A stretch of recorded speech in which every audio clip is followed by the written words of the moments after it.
Moçada, eu interrompi o vídeo anterior por motivo de força maior. Mas eu vou usar mesmo essa interrupção para continuar a nossa aula. Presta bem atenção. A história tem diversas interrupções. A minha história, que estava falando aqui sobre ciência, fé, ciências humanas, ciência e realidade, é composta por rupturas e continuidades. A história ela vem se desenvolvendo. Muitas pessoas acreditam que a história seja linear, né? Mas será que a história tem começo, meio e fim na vida real? Ou será que a história é circular? A história se repete. A história é uma sequência de fatos que irão se suceder e vêm se sucedendo ao longo do tempo. Por exemplo, Karl Marx. Karl Marx diz que a história é a permanente rememoração das lutas de classe, ou seja, desde o tempo das cavernas é o domínio do mais forte sobre o mais fraco. E isso então mudou em alguns momentos. Durante o Império Romano haviam características próprias. Com as invasões bárbaras, o mundo romano desmoronou. Ficam algumas coisas? Ficam. O idioma, né? Sumiram as glórias do Império Romano, né? As vestimentas suntuosas, os templos, né? Muitos foram devastados. Porém, sobram ruínas. Tem restos da civilização romana na Síria, no Líbano, no Vale do Beká, tem na Espanha, aquedutos, tem em Portugal. Assim como nós encontraremos restos de outras civilizações em outros lugares, são rupturas e permanências, algumas físicas, arquitetônicas. No sul da Itália, por exemplo, na Magna Grécia, está cheio de construções gregas na Itália. Por quê? Porque ele já foi Grécia um dia. Então, todas essas continuidades e todas essas rupturas, sejam elas físicas, arquitetônicas, linguísticas, por exemplo, os romanos tiveram um fim, seu império teve começo, meio e fim, porém, algumas coisas ficam, rompe-se algum elo dessa corrente e continua-se com outro. Preste bem atenção.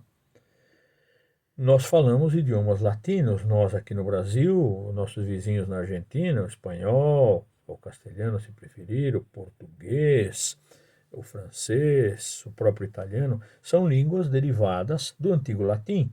É uma ruptura? Sim, rompeu, acabou o latim, mas tem uma continuidade.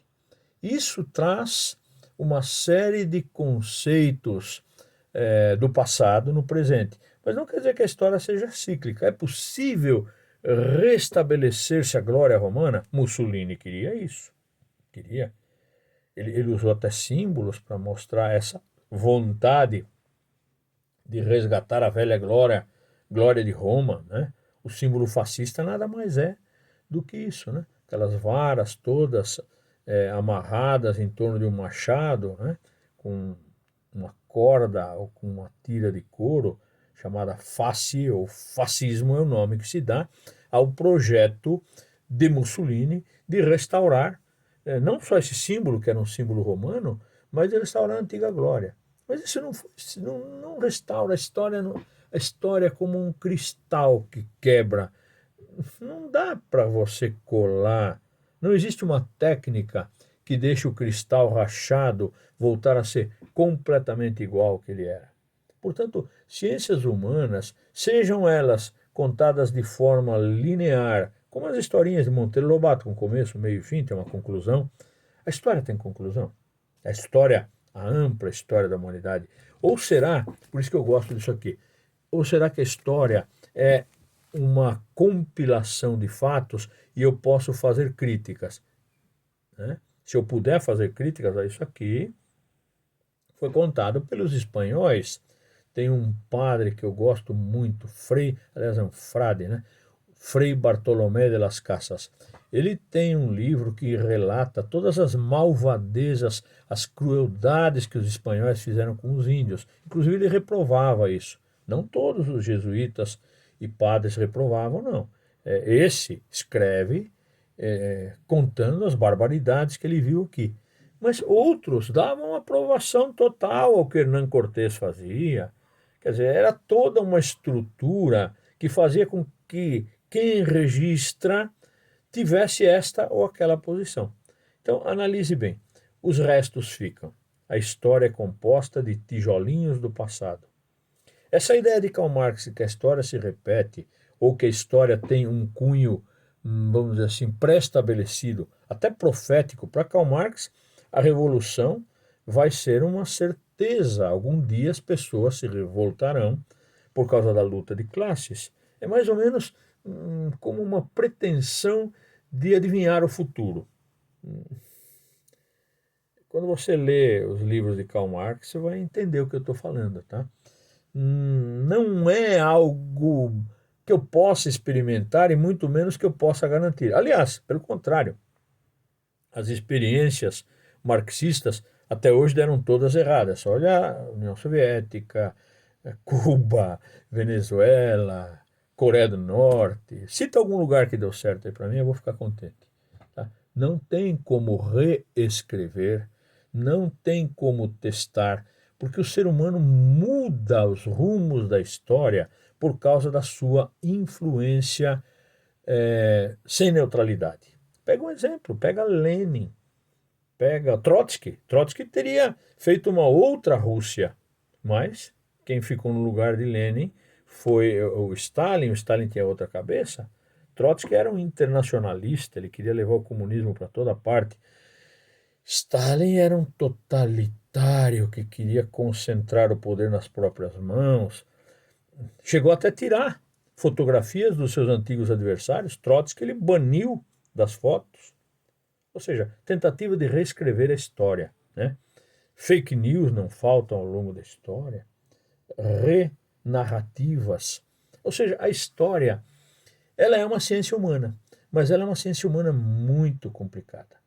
Eu diria que, além de não poder ser experimentada, a história traz ainda dentro dela algumas noções que são, vamos dizer assim, muito contestáveis. A gente pode pegar a história, criticar a história, mas mesmo a nossa crítica é o nosso ponto de vista. Portanto, história é o registro ideológico de quem escreve. É uma ciência humana? É, indiscutivelmente. Filosofia, a mesma coisa. Se você pegar essa ciência humana, você vai encontrar inúmeras posições, variações sobre o mesmo tema. Vamos pegar o exemplo de Platão e seu mundo das ideias. Para Platão, tudo está lá em cima, num mundo espiritual perfeito, chamado de mundo das ideias, onde tudo é perfeito. Topos noetos, né? É um lugar utópico.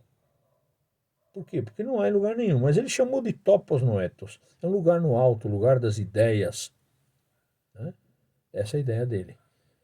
Aristóteles diz negativo.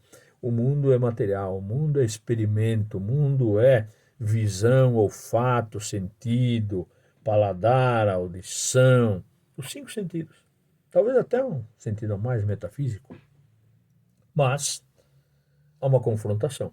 Depois nós vamos ver isso em Hegel, depois nós vamos ver isso em Karl Marx.